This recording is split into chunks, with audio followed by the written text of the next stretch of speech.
We got a bidet!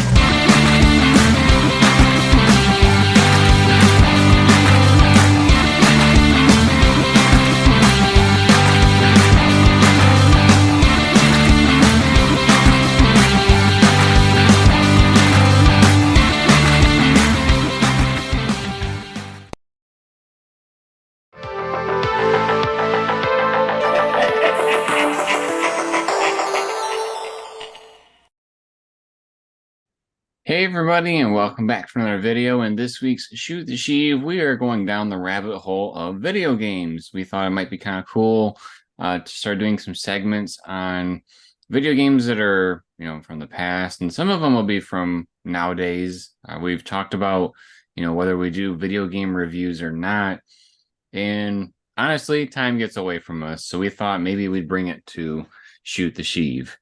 So today we're going to start it off with one of our childhood favorites, and that being the Lego Star Wars games from the very beginning. So a lot of you were probably introduced to Lego Star Wars as of late from, the Skywalker Saga game, which we enjoyed, we loved, we played it here on the channel. You can check it all out.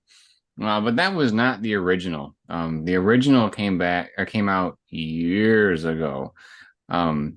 I think we talked about on this channel a little bit about the Revenge of the Sith game during the time when we talked about the movie. And the original Lego Star Wars came out right around that time as well. If you watch the trailer for the original Lego Star Wars, they talk about, we got the first movie and the second movie and the much anticipated upcoming movie, Revenge of the Sith, in this game as well. So you can kind of tell from its own trailer that it was supposed to lead up to Revenge of the Sith. We've also talked about some kind of cool things with different promotions with being able to get movie tickets for free. This was one way you could get a free movie ticket to Revenge of the Sith back in the day, was if you bought a Lego Star Wars game that had the little thing on the front of it where it said movie ticket. You could actually get a free ticket if you bought the game, which was kind of cool. We are going to be talking about both original Lego Star Wars games in this video, so Lego Star Wars 1 and Lego Star Wars 2.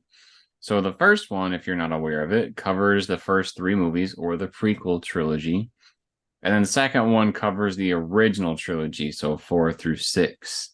The first Lego Star Wars 1 came out first, of course. Like I said, it came out alongside Revenge of the Sith. But if you don't know basically how this game was back then, is there's kind of like a central hub where you could hang out at Dexter's Diner. If you go up to the counter, you could purchase hints, you could purchase characters that you've met along the way, cheat codes, all that kind of good stuff. I should say cheats. You can use cheat codes to get cheats, but you can also just buy them. The famous one being stud multipliers. That's my favorite. So you could go around this diner, and inside the diner, you could find the levels. Outside of the diner, there were different sections where ships would be from collecting these things called mini kits. So when you're in the levels, you go and find these hidden collectibles along the way, and then they'll build ships, which will be in the parking lot outside for you to go and stare at your collectibles that you found. But yeah, basically there was these three doors. First one was episode 1, second one was episode 2, the third one was episode 3. And then within these doors were an additional 5 doors. And those 5 doors were basically 5 levels within those movies. So whatever specific moments they wanted to feature from those films as levels, that's where they were. Sarah, do you want to tell us a little bit about the amazing dialogue that was in these games? Oh, you mean the no dialogue that was in these games? Precisely. I believe it was just a series of grunts and groans, wasn't it? Those kinds of things. Yeah, pretty much. So I feel like one of the things that they kind of leaned on for this game was that we knew episode 1 and 2 already. So we kind of know what these grunts and suggestions are. Also for Lego Star Wars 2, the 4, 5, and 6. They also did grunts in that game too. I don't think they actually. I don't think the Lego company themselves did actual dialogue until like Lego Lord of the Rings or something like that. And even at that, they just stripped it from the movies. They didn't like have voice actors come in to do these things. They just pulled it from the movie. So Well, hey, that just means that it was accurate to the movie, right? it was very accurate to the movie. So yeah, we didn't really get much dialogue in these Lego Star Wars games. We just got,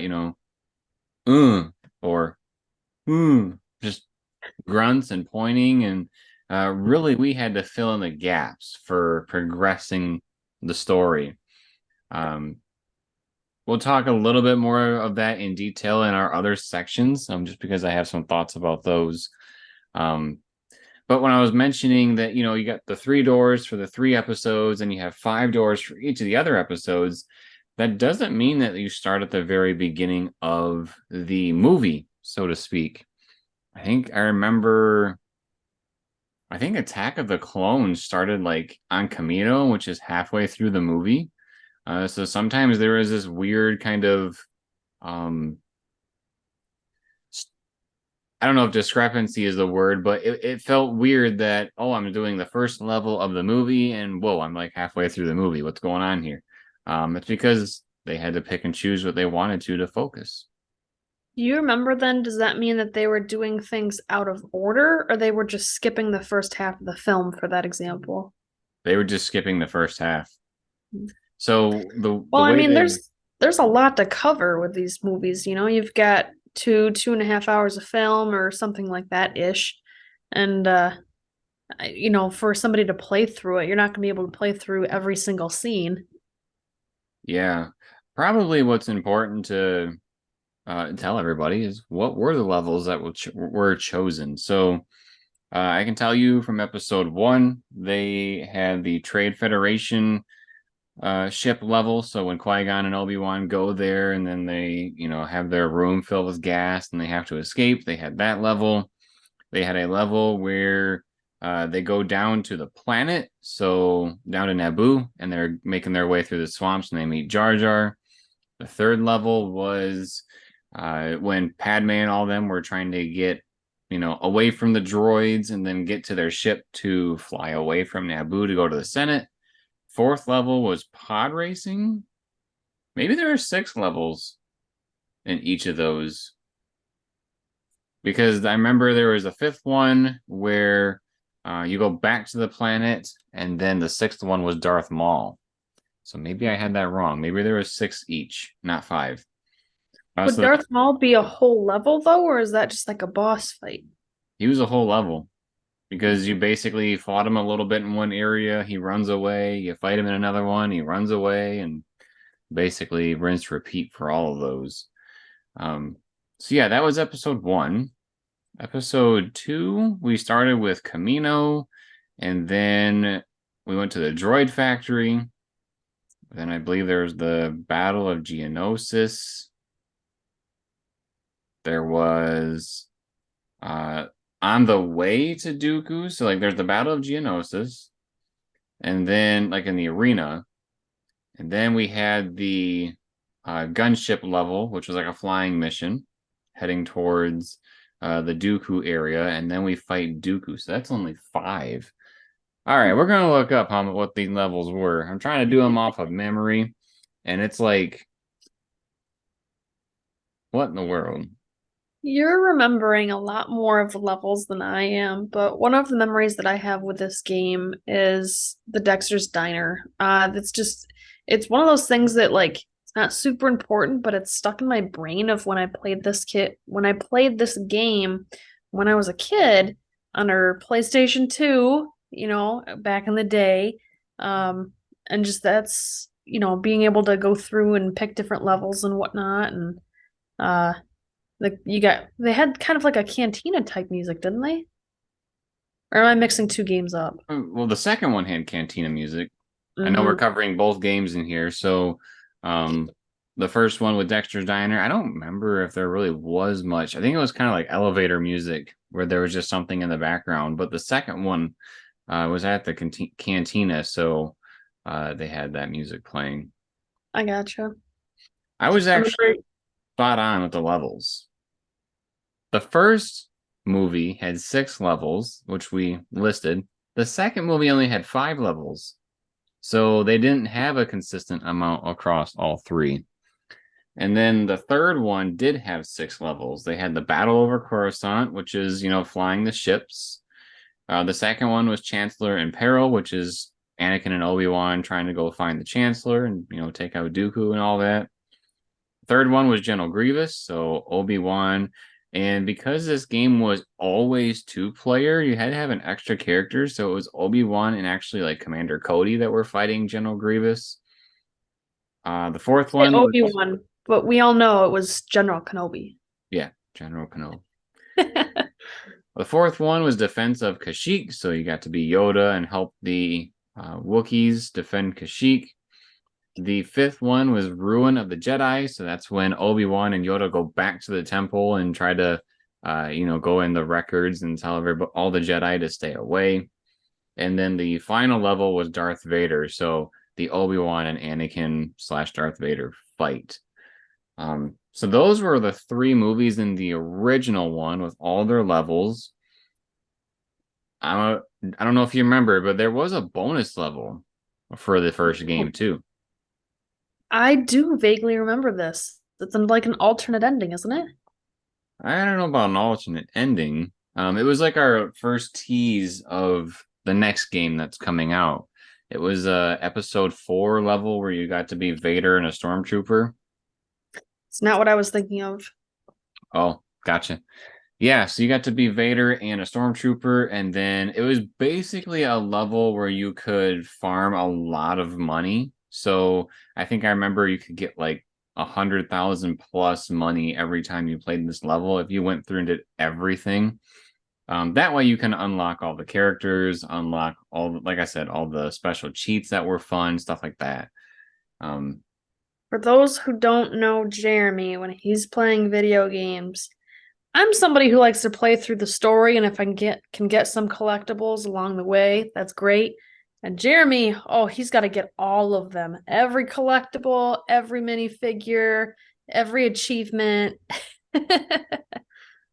Try to at least. Yeah, sometimes there's forces at play that don't allow us to, but for the most part. Yeah, if there's like online trophies and then the company decides to shut it down, I'm looking at you, EA. So we talked a little bit about the first game, so we should also cover what levels are in the second game. This one actually did stay to the 6 levels per movie. So the first one, we have Secret Plans. So that's when you are Leia and another Rebel trooper trying to get off the Tantive 4. Then we have the second level is Through the Jundland Wastes. So that's being Luke Skywalker and I think maybe Obi-Wan Kenobi going through the desert. The third level, Mos Eisley Spaceport. That's going through the spaceport. The fourth one is Rescue the Princess. So being on the Death Star and going to find the princess. The fifth one is Death Star Escape. So after you found the princess, getting off the Death Star. And then the final level. Do you think that included the trash compactor? I think you started the level in the trash compactor. Like I think it was a cutscene kind of a thing. Nice. The final level for that one would be the Death Star attack with all the X-Wings and whatnot. And they did actually in this game try to build off of the vehicle usage from the previous games. So like in the first Lego Star Wars game, it was very on rails, whereas this one you had some freedom to move around. So that was super cool. Let's see. Episode 5, Empire, was Hoth Battle, Escape from Echo Base, Falcon Flight. So Hoth Battle, that's with the walkers. Escape is being Han Solo, Leia, and Chewie and all them trying to get out. Falcon Flight is the battle in the asteroid field. Dagobah, Luke's training. Cloud City Trap, that's like the first half of Cloud City, so to speak. And then chapter 6, the final level for episode 5, was Betrayal over Bespin. So the second half of the Bespin stuff. The last movie that's covered in there is Return of the Jedi, and we get Jabba's palace. So that's getting to the palace, and then do everything in there. The second chapter was the Great Pit of Carkoon, which is the Sarlacc pit area.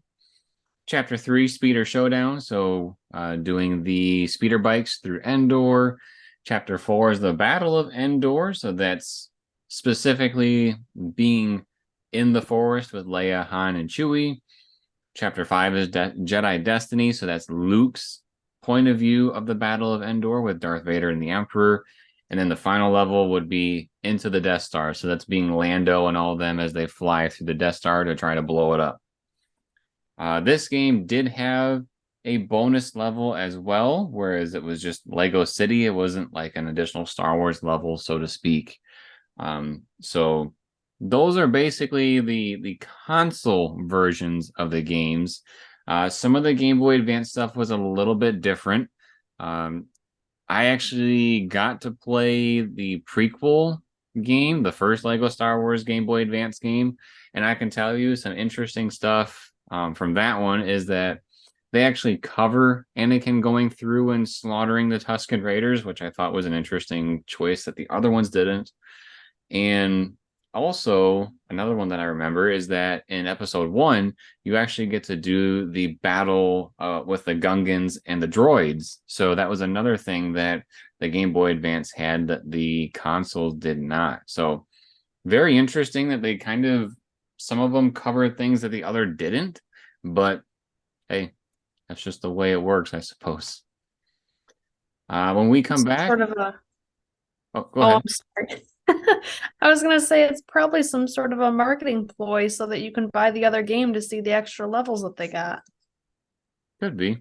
And this isn't the first time that they've kind of done this with video games. So future podcast, we're going to be talking about some other ones.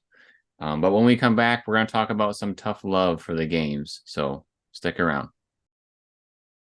Have you seen The Mandalorian? Do you wonder what Operation Cinder was that they mentioned in this show? Well, we got you covered because we have an entire playlist dedicated to the Star Wars Battlefront 2 campaign, which highlights Operation Cinder. So if you check out our playlist, you'll be able to see what actually happened with Operation Cinder and know what they're talking about with the show. Now back to ours. Welcome back, everybody. We are here to talk about some tough loves for the first 2 Lego Star Wars games. From what I remember, most of the stuff that I would have tough love for, I think, comes from the first game. I know my first thing that I want to mention, it was the thing I kind of dropped little crumbs for in the first segment we had, and that is for Star Wars Episode 2. We actually don't get to start at the beginning of the movie. We start halfway through it, and it was like a very weird way to start that one. I feel like, if Episode 2 is one of your favorite films from the prequel trilogy growing up, especially since this trilogy was kind of my Star Wars growing up, you may feel like that movie did not get as much love as the other ones. Like, it wasn't flushed out. Like, that movie had action sequences. There were tons of things they could have went off of. I mean, we kind of talked about in the very beginning that there was actually a Tusken Raider camp level for Anakin in the Game Boy version, but that's missing in the console version. So there was other content that could have been done. And also, we're not going to do a podcast on it, but I'll name drop it a little bit. There's also a Lego Star Wars Complete Saga Edition where they take the first 2 games together and put it in one game and add more levels. They actually add the level that would have been the beginning of Episode 2 into that game. So it's like, if you could have took a little bit more time and just finished it, because Episode 1 and Episode 3 both had 6 levels. I was just going to mention that. This is the one that's missing it doesn't have all 6 levels. It only has 5. Right. And so it's like very clear that something was missing for this part. I mean, maybe they had that deadline and they were like, we can't get it out. Um, I can see maybe that being the problem, but I don't know. I feel like it was kind of a rough one to a rough thing to do for episode 2. It is really strange to have a film, or not a film, but if you're trying to cover a film with a game, to not just skip like the first little bit, but to skip like the full first half, like that's a lot to skip, you know? Yeah. And we've seen in the most recent games that clearly there was some other stuff that they could have done. So, Yeah, for sure. um, I was going to say another thing that I were one of my dislikes for the original game, again, because I don't really remember a whole lot of things I didn't like about the second one. For the first one, another thing that I kind of disliked was that there were like, because we don't have that dialogue and whatnot to kind of structure what's happening in the levels, I felt like episode 1 and episode 2 as a kid and even as an adult, I can, see what's happening and make the connections to the films so I can make sense of what I have to do. Episode 3 wasn't so easy. I remember there there's a section in there's a couple of sections that didn't make sense to me, but some of them that I remember are like when you're going to save the Chancellor. I know from the film that there is a scene where, our heroes are falling down the elevator shaft and they have to, escape it in the nick of time.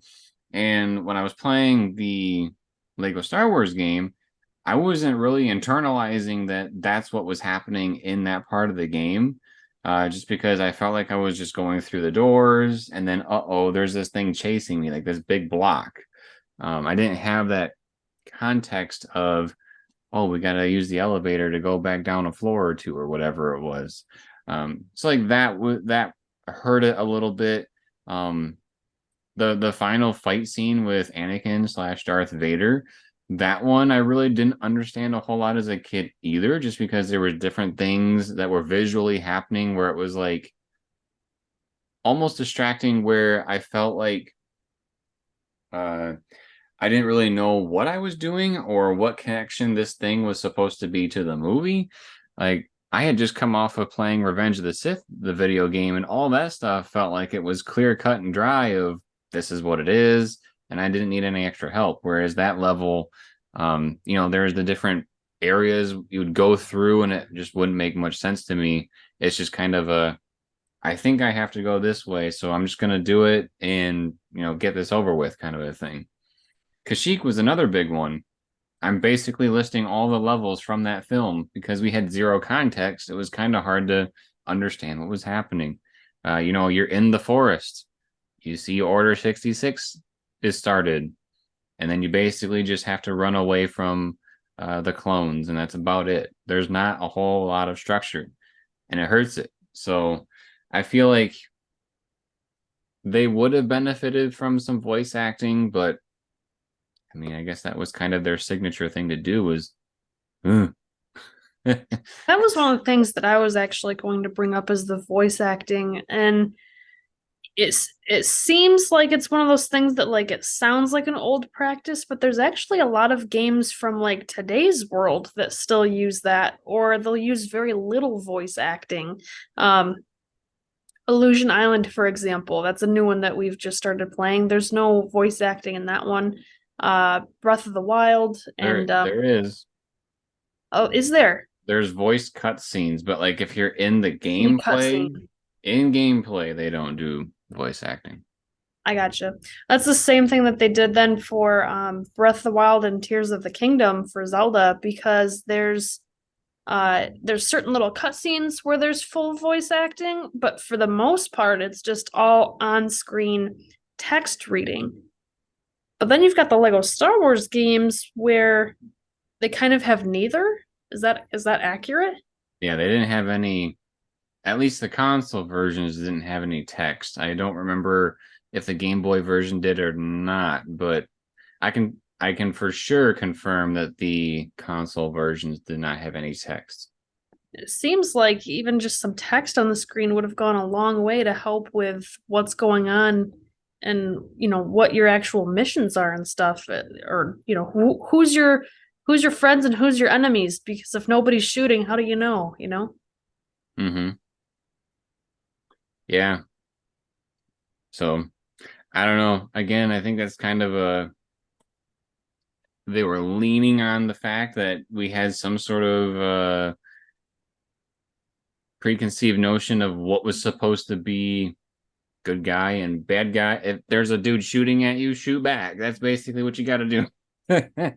um, I'm but sure a lot of people had seen the movies and kind of had an understanding of knowing what's going on, but I bet a lot of kids either hadn't seen all the movies or maybe hadn't seen any of the movies. Like maybe you've only seen the first movie and you're playing this game and you're playing through episodes 2 and 3 or whatever, and you've never seen these movies before. So how are you supposed to know what's going on?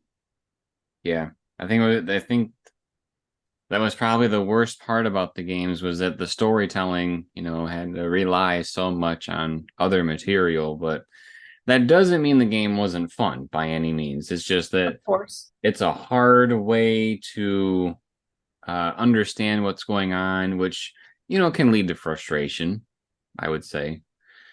Um, there was another thing that I had a tough love for, and that was uh, so when I was younger, my friend actually had this game. I didn't have this game for quite a while after it came out because I had rented it. And my friend had it, and it was like the game that he always wanted to play whenever we hung out. And it's fun after a while, and it definitely has replay value. But once you unlock everything, there really isn't a whole lot to do. If I remember correctly, there's like a story version of playing the level, so you're actually playing what happened in the movie. Then there's also a free play version where if you unlock characters, you can go back and try to get more unlockables with those characters. So, like for instance, you might go through a level and then uh, somewhere along that level, you'll see this thing. I believe it was like black with red star things around it, and that meant that a dark side user had to use the force on it. So you'd have to complete the level in story mode, go back to the store, buy your characters that were the dark sides, like Darth Maul, for example, and then go back to the level, play free play, and then unlock whatever was behind that door.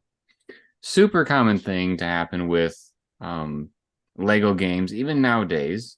I think even the most recent Lego Star Wars game still has that stuff in it. But Oh, absolutely. And even things, not just light side and dark side, but like, oh, you need a droid and you're not playing this level with any droids, or those types of things too. yeah. Um, so after you like collect everything and then, you buy everything in the game, and you start, my friend always wanted to play free play so we could use whoever we want, which is totally cool. That's fun. But what starts to become not fun is when you play those sections, you don't get like the fun cutscenes. It's basically here's this portion of the level, and then instead of seeing, a cutscene that moves things along, you just jump to the next portion. And so you're just basically playing portions over and over again without having some super context. And so I felt like that pulled me out of the game as well. Um, it definitely became a thing of, oh, let's play this. And I'm just like, oh my God. Just because, it got boring after a while. Yeah. Well, they need to have little things in there to like give you a breather, especially after you just got done with a hard section. Because free play, you'd still have enemies coming after you, right? Yeah. Hmm. Yeah. So those cutscenes, they serve an entertainment value, but they also serve as kind of like giving you a break to catch your breath sometimes.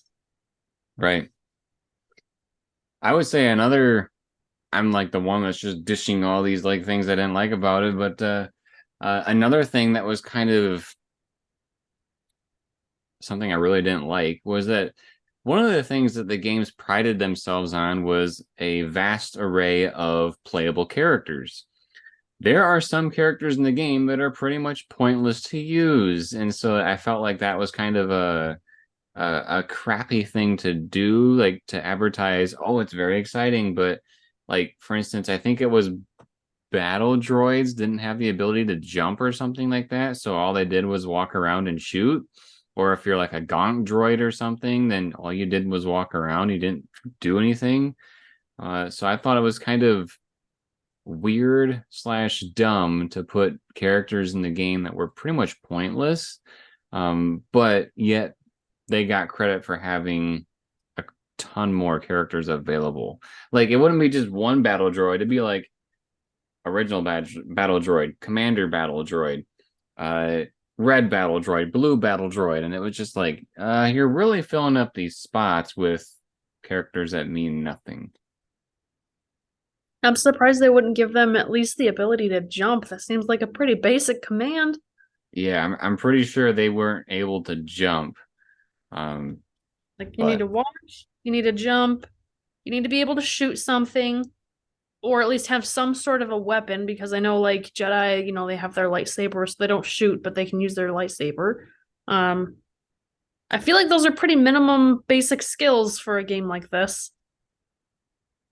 yeah, and to bare minimum, let's say somebody was playing that character. They had saved up all their monies and they bought it and they're like, yay. And then it's like, well, I can't actually really use this. So, like, for what I do with these Lego games is I don't spend any money until I buy the cheat codes that are the multipliers. Because mathematically, if you think about it, that means you're taking all the values of the item, of the things that are available, and basically dividing it by that number. So like if you get a times 10 multiplier, you basically just take the price tag and divide it by 10, and that's the new price tag, quote unquote. Remember, everything is about your mindset. Um, I would always do that. That way I wasn't wasting any of my money, because if you buy a whole bunch of things, like a bunch of characters right away, well, then you're buying them at full price. And then when you go to get that cheat code later on, well, then there's nothing to buy it with. So it's pointless. And I do that with pretty much every Lego game that's out there. Uh, so that was a handful of things that we didn't like. Like I said, I really didn't say a whole lot about the original trilogy game. I guess if I were to say one thing for some tough love for the second game, I would say that some of the levels seemed a little redundant. So, like we talked about A New Hope, there is a level where you go into the Death Star, and there is a level where you get out of the Death Star. Those seem very, very similar. Of course, they are different, but they're pretty much the same thing. So they had some redundant levels in that game. Yeah, so when we come back, we're going to talk about some things that we did like about the Lego Star Wars 1 and 2 games. So stick around. Have you ever wondered what Amazon coffins are and what they're full of? Well, we got you covered here on the channel. Check out our playlist of our Amazon coffin unboxings, where Sarah and I open up boxes that have Amazon returns, and we share with all of you what we get in each of those boxes. If you ever wanted to get into liquidation and want to know what types of things you can find, check us out. Now back to our show. Welcome back, everybody. We are here to talk about things that we did like about the first 2 Lego Star Wars games. Again, these are covering the prequel trilogy and the original trilogy. I guess I'll just kick it off with something kind of small. One thing that I really liked was that, when the first game came out, we got that little bonus tease of a level where we may start to get the original trilogy at some point. And because the first one was so successful, of course they made the second game. And I feel like when the original trilogy game came out, I was absolutely thrilled to get this game. I was super excited. And it didn't disappoint. It was a very cool game. Delivered on everything I wanted. And it took what it did very well from the first game, which was, having some fun gaming mechanics. But I think they did a lot better job with flushing out the story. There wasn't any skipping that happened here at all. I think the Oh, you mean you don't start halfway through a movie? Right. I was gonna say I think the farthest earliest point, if that's the way we want to describe it, um, is from Empire Strikes Back, which might be like 20 minutes into the film, which is the Battle of Hoth. Otherwise, the other two start off right where the movies start. So, kudos to them to making that push of not neglecting one of the movies and cutting out half the movie's content. That might be a testament to the original trilogy being very exciting, which it is. Um, but maybe since they kind of had the bones of the game already kind of created from the first one, maybe they were able to go in and actually, you know, do what they needed to do for the second game and, make it amazing and not miss anything. Plus, I bet they didn't have a time crunch. They didn't have episode 6 coming out at the time. They didn't have to release it around the time where it comes out. So they're able to take their time and, basically give their love letter to the original trilogy with this game. And I think they did a good job. Yeah, this is so just trying to see what Lego games came out first. I just started looking at this, but it kind of looks like the Lego Star Wars was one of the first ones, if not like the first one, for at least movie Lego games. There were some other like smaller Lego specific games earlier than that, but in terms of like movie Lego games, I think Lego Star Wars might have been the first. Um, which, if you think about it, it's a really innovative game. It's taking characters that you know and love, or maybe you've never seen the movies before, I guess, but for us, characters that we know and love, turning them into Legos, which is another childhood favorite toy, and then animating them and making them able to like build things. Building barriers to protect your defenses, or building I don't know, other structures and things, building a ladder, for example, or a gun turret, or whatever it is in the level that you're in. So it's not just a shooting game, it's actually Lego building in the Lego game. And I think that's really cool that they, were able to come up with this concept of taking the movie and then turning it into Lego form. And then how do we make the two interact with each other in a way that's fun for pretty much all ages? Because, as a kid, we loved playing these games.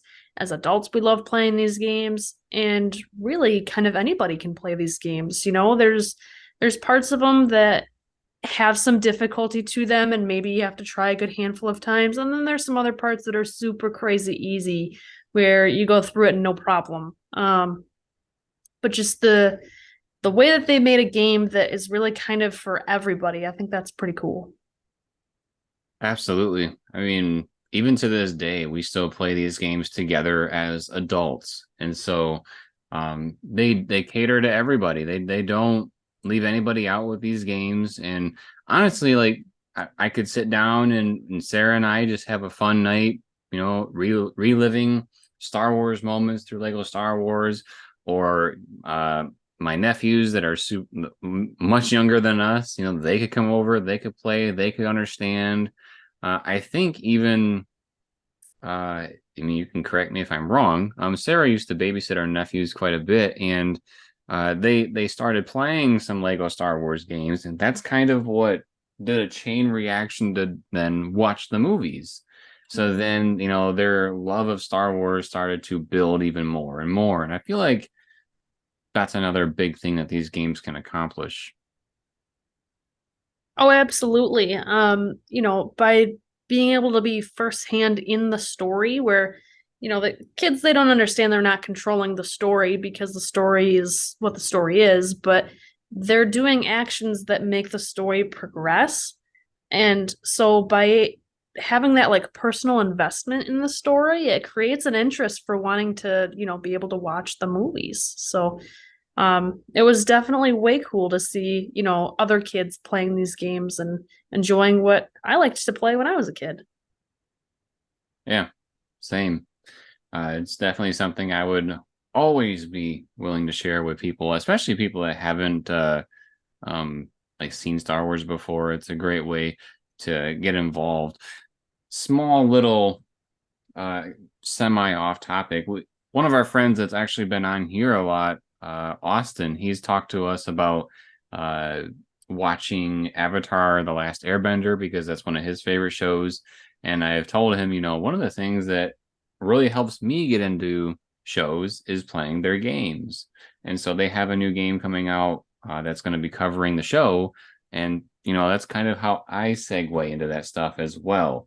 So it doesn't happen just with Star Wars, but it happens with a bunch of other stuff. That's Funny you honestly, bring that up because I was never a Dragon Ball fan until you started playing those games, and I watched you play, and I don't know which game it is. It doesn't really matter. But watching you play one of those games, I thought that was kind of neat, and it made me actually interested in the show, something that I had never really wanted to watch before. funny thing is I've never seen a complete season. I only play the games because I can be interacting with it. Um, the game was Kakarot, by the way. It was a very good game. Very good game. I'm really hoping that they do another section of Dragon Ball with it. But that's besides the point. That was the rabbit hole we went down for a couple minutes. Back to Lego Star Wars here. I will say one of the things that I really liked about the Game Boy version is that they went there. They went there. They had a level where you were Anakin going through the Tusken Raider camp and slaughtering Tuskens. What's interesting to me is that, like they didn't cover that in the console versions, but they will put it on the Game Boy Advance. That's really weird. And so I kind of looked into it a little bit, and this isn't the only game that, like the first game wasn't the only one that had extra stuff in it. The second Lego Star Wars game also did. So if we think about it, each movie had 6 levels for the console versions. And supposedly, let's see, I had the number here a second ago. Let's see, Game Boy Advance. My computer doesn't want to move. I think it said 32. So 3 times 6 for the console version was 18 levels. And the handheld version, so the Game Boy Advance version had 36 playable characters. Let's see. That's actually fewer than the console version. Trying to see about the missions. I feel like I read somewhere. I don't remember the count of all the characters. I don't know. I can't find it Were now. these for the Game Boy Advance SP? I mean, it's the same thing. SP and Um, Advance are the same thing. They just got a different portability. One has a light in the back of it. I gotcha. Well, as I was trying to look these up, because I was wondering if maybe it was driven by, poor sales or something like that for the Game Boy and wanting to create extra things to try to drive more sales for the Game Boy specifically. And the I Game Boy Advance SP was released in 2003, whereas the first Lego Star Wars game was 2005. So there's a pretty solid chance it could have been trying to drive those sales a little bit. Maybe the release didn't go as much as they had thought, and they wanted to create some games that had a little extra oomph to make people buy those. I'm just speculating here. I don't have anything to back that up, but want to say I don't remember playing that level in the newest Lego Star Wars game, but I want to say this might be the only place where you could play that segment of the movie. Is in Lego Star Wars. So that's kind of funny. It's very weird, but there was a game for the Xbox called Star Wars Obi-Wan. It was actually the first Xbox game I ever got. And in that game, so you follow Obi-Wan during episode 1, but they kind of given a different angle to the movie because, like, Qui-Gon and all them are doing things in town and working with Anakin, and they're like, well, what was Obi-Wan doing on Tatooine? And there's this whole mission of this Tusken Raider chief kidnaps the queen from the ship, and Obi-Wan has to go and save her. And so basically you go through a Tusken Raider camp slaughtering all the Tuskens to get the queen back. And so it was like, we needed that in this game. That's Wrong game. insane. Yeah. That's nuts. So little fun fact there for you. I know we're not covering that game, but it was a very good game in my opinion. I liked it. Oh, It what went. else? What's that? I said it went there. It did. It did go there. I was a very confused kid at that age playing that game. I was like, I thought I was playing episode one, basically, and what is this? It as a kid, I loved movie licensed video games, and I just loved the idea of playing through the movies because I loved movies so much. I wanted to be a part of them, just like any other kid. And so, I was playing this game and just didn't quite understand what was going on. It also frustrated me a lot when I couldn't beat movie licensed games like Super Star Wars that can only beat Return of the Jedi. I haven't beaten any of the other ones. Some of those Terrible. games are just so hard. They are. Well, Super Empire is talked about to be one of the hardest games for the Super Nintendo. So if you've beaten that game without cheating, kudos to you. I like your little stipulation there. Um, One of the other cool things about Lego Star Wars, and I guess this is really all the Lego games, is just how easy it is for characters to drop in and out. Like you don't have to go to the home page and everything. Like you can just click and start playing, and boom, you're in there. And it makes it really easy to play with your friends and whatnot. And this is going to be a sidetrack here, but another thing that just popped in my brain, as I was talking about that, because I was talking about the going to the main menu, their like home base for your level select. Most games just have like a solid screen, like just a picture you look at and you say what level you're going to and whatnot. And so for these things to have like a diner or the cantina where you can walk around, you can interact with things. I remember using the Force to like I don't know, make the silverware and plates and cups like do this weird little dance and stuff. And maybe you could smash a table or some like knickknacks that are decorations in the bar. Uh, Yeah, it's neat to have like an actual interactive lobby. You don't really destroy see that Dexter's Diner so that you can get money. We've all done it. That's true. We all been there. Do you? I can't think of any other games that have an interactive lobby like that are not Lego games. Well, I mean, technically, open world games are kind of like that nowadays. Um, Mm, but maybe for its time, that was quite somewhat revolutionary. Maybe. yeah. You say open world games, I'm not sure what you mean by that. I keep going back to Zelda because that's one of the games that I'm playing right now is Tears of the Kingdom. And like the main menu is, it's a picture or maybe it's like a moving picture, but it's not something that's interactive. No, but like once you actually get in the game, because that's technically like in the game. There was a main menu where you would hit like load game and then pick your slot, and then you would go to Dexter's Diner or the Cantina, depending on what game you were playing. And so I think it depends on what you're trying to decipher being one or the other kind of a thing. I see what you're saying, but I still think it's neat. Yeah, it was definitely fun. I remember there was like little, if I remember correctly, there's these little, like, they look like sewer crates kind of a thing, but they had steam. And I think you could like push people into them and see them fly away. I think I remember that correctly. Interesting. But yeah, it was also just cool to be able to go out in like the little parking lot area and see all the different things that you've collected and all your accomplishments out there. Uh, yeah, so I guess let's see. We talk about the first one a lot. We haven't been talking about the second one a whole lot. One thing I would say that I really liked about the second game was how much it took what was really good about the first game and then capitalized on it and made it better. The flying segments were a lot cooler in the second game. in my opinion, because they were a little bit more free roam. Like you had some uh, freedom with what you were doing at times. Uh,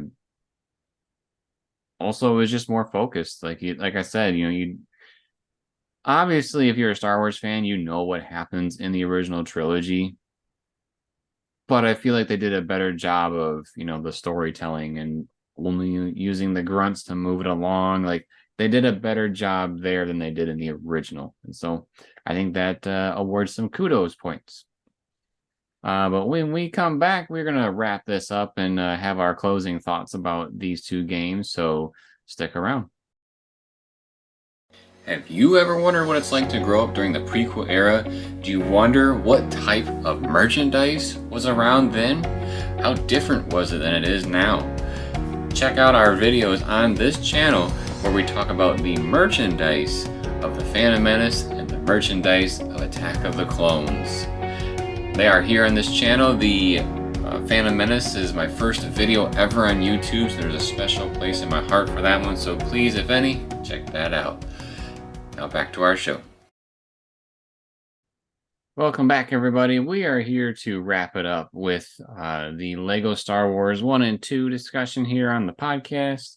I guess one thing that I'll kind of leave us with on this subject is overall, these games have been like a big part of my life, not just the original games, but Lego games throughout, all the way up until nowadays. And so I really think it's awesome that they started with this concept and then they didn't give up. They just kept on going. They kept on doing license after license. I mean, heck, they've done Indiana Jones, they've done Harry Potter, Marvel, DC, Jurassic Park. Batman. That's the DC.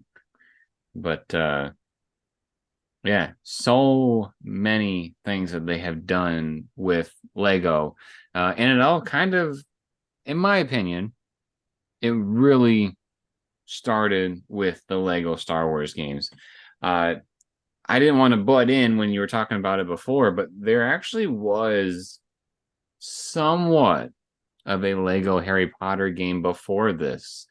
It was called like Creator Lego Harry Potter, where you just make things. It wasn't actually playing the movies, from what I understand. So like these two games being basically the flagship of Lego storytelling, I think these two games were like super important and like really put them on the map to start, Lord of the Rings is another one I forgot. Really started to push them in a good direction of making very good quality games, and honestly just ones where you can kick back, enjoy yourself, and not get too worked up, so to speak. I love those games. That's why I love Disney Infinity so much, which we'll probably talk about at some point as well on the channel. Yeah, just really, really cool games. Was there anything that you wanted to mention before we decide to wrap this one up? I'm somebody who really likes to play video games, but when it comes to certain styles, I struggle a lot. And I'd say the biggest one is platforming, as Jeremy knows, because he likes to make fun of me for it. Like any good husband and wife would, it's nothing crazy, but just likes to poke my buttons about it. But this is one of those games where I feel like anybody can play, no matter what your skill level is, and you still don't get bored. So, it's not so crazy hard that only, serious game players can play, but it's not so easy that you're bored either, because I've definitely played those types of games, where it's just repetitive and the skill level is basically non-existent, so you get bored with it before you even finish the game. I've played tons of games like that before, and so one of the things that I really appreciate with the Lego Star Wars games, and really kind of all the Lego games in general, is just that it's really not in either one of those categories. And I don't know if it's just the story. It's kind of probably some of everything. So it's not just the story, and it's not just what you're actually doing, because it's not just a shooter, it's not just building, it's not just creative mode. You're collecting collectibles, you're saving various people or doing these little side quests and things. And, it's kind of just got a lot of variety in the gameplay. And so I don't know. I really enjoy playing them. Same. I mean, I can back up everything that you said as well as far as what makes it so great. I think just I'm hoping that they still keep going with more and more licensed games. I know it took them forever to get the latest Lego game out, the Lego Star Wars game. I know they have that new racing game that's out as well. I don't count that as a licensed game. But they did such a great job with their newest Star Wars game that I'm hoping that they keep on going. It has me slightly worried that they were putting out Lego games like almost once per year on average, and now we kind of hit that like stutter step. Yeah, there were several years where they put out two or maybe even three games in a single year that were all licensed, and we really haven't had a whole lot in the last couple of years. And I don't know if it's just because of COVID or if maybe they're kind of running out of ideas, or maybe they're just trying to acquire new licenses. I don't know. Could be. I mean, in my opinion, they created, because one of the biggest, I would say, criticisms of the games from some of my friends is that the games seem to have a formula. You play through an easy level, you get your collectibles, you go back a second time with characters you've unlocked and do it again, and it's basically the same thing for each Lego game. Well, with this newest Star Wars game, they've kind of created a new format. They completely created a new gaming engine to run the game off of. So I would say I hope with this new engine that they can make some other really cool games. I wouldn't even mind if they did what they did with Star Wars and, made the older games with this new engine. As long as something in it is new and innovative, I think they can survive. But only time will tell. That's for sure. So we went ahead, we talked about Lego Star Wars 1 and 2 today. Again, these are games that came out, almost 20 years ago, which is kind of crazy to think about because we played them as kids. But they were heavily impacting on our childhood and definitely still on our adulthood. And so I think that really goes and speaks volume to how great the game and the company is. So if you have not checked out any Lego games before, pick a license and try it. That's all I have to say to wrap it up here. So if you enjoyed this type of video, we do Shoot the Sheev every Wednesday, and we have tons and tons of these planned out for you. So if you enjoy this stuff, make sure to subscribe to the channel and turn on notifications. That way you are notified on Wednesdays when they release. Drops a like if you like the video, and drops a comment letting us know if you have played Lego Star Wars 1 or 2, the originals, and just let us know some of the cool stories you have from playing those games. And then, as always, everybody, thank you for watching. We'll see you next time.